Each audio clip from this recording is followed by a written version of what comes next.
আমার চাচাতো ভাইয়ের সাথে আমার দীর্ঘ ৩ বছরের সম্পর্ক ছিল। কিন্তু আমার বাবা রাজি ছিলেন না। আমার চাচা-চাচী সবাই রাজি ছিলেন। অনেকবার চাচা এই বাড়িতে এসেছেন আমার আর তার ছেলের বিয়ের কথা বলতে। বাবা তাকে অপমান করেছেন।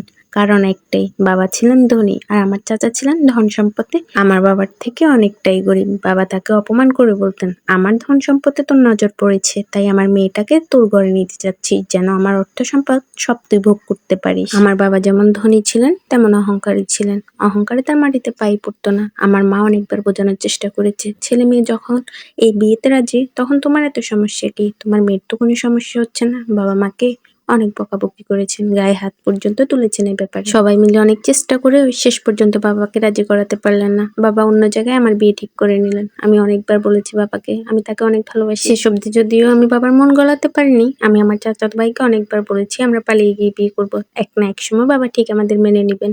তার একটাই কথা, যদি বিয়ে হয় সবার সম্মতিতে হবে, নয়তো না। কারো মনে কষ্ট দিয়ে সে আমাকে বিয়ে করতে পারবে না। আমার চাচা চাচিও তাকে অনেক বুঝিয়েছে যে বিয়ের পর এক না এক সময় আমার বাবা সবকিছু মেনে নিবে। সে তাও তার বাবা মায়ের কথাও শুনেনি। আমার মা পর্যন্ত তাকে বলেছে আমার মায়ের এই বিয়েতে কোনো আপত্তি নেই এবং সে আমাকে নিয়ে যে পালিয়ে যাবে, যাবতীয় যত খরচ হবে সবকিছু আমার মা বহন করবে। এইদিকে আমার বাবা রাজি নেই, তো ওইদিকে সে রাজি নেই। কোনো মতেই সে আমাকে নিয়ে পালিয়ে যাবে না। সবার মতে সে বিয়ে করবে। আর আমার বাবাও তার কাছে আমাকে কোনো মতেই বিয়ে দিবে না। এর মাঝে বাবা আমার বিয়ে ঠিক করে ফেলে। আমি অনেক ভেঙে পড়ি। তার হাতে পায়ে পর্যন্ত ধরেছি আমাকে নিয়ে পালিয়ে যাওয়ার জন্য। আমি তাকে ছাড়া বাঁচব না, তাকে অনেকবার বুঝিয়েছি। কিন্তু সে কোনো মতেই রাজি হচ্ছে না আমাকে নিয়ে পালানোর ব্যাপারে।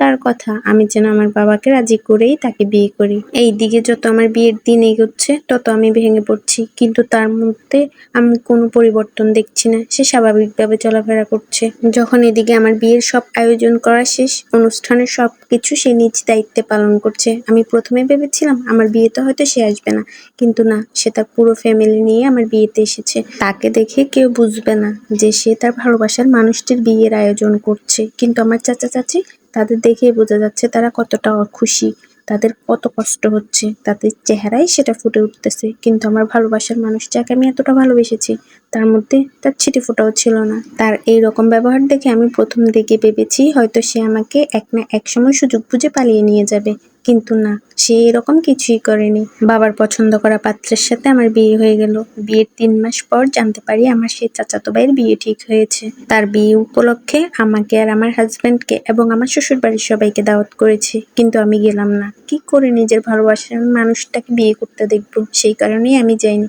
কিন্তু বিয়ের দিন রাত্রে তার একটা পোস্টে আমার চোখ আটকে গেল। সে ফেসবুকে শেয়ার করেছে দীর্ঘ ২ বছরের ভালোবাসা আজকে পূর্ণতা পেল। সেই পোস্ট দেখে আমি অজরে কেঁদেছি। আসলে তার আর আমার বিয়েটা কি শুধুই আমার বাবার কারণে হয়নি, নাকি সে আমাকে কোনোদিন ভালোই বাসেনি? আমি কি তার ভালোবাসা ছিলাম, না ক্ষণিকের ভালো লাগা ছিলাম?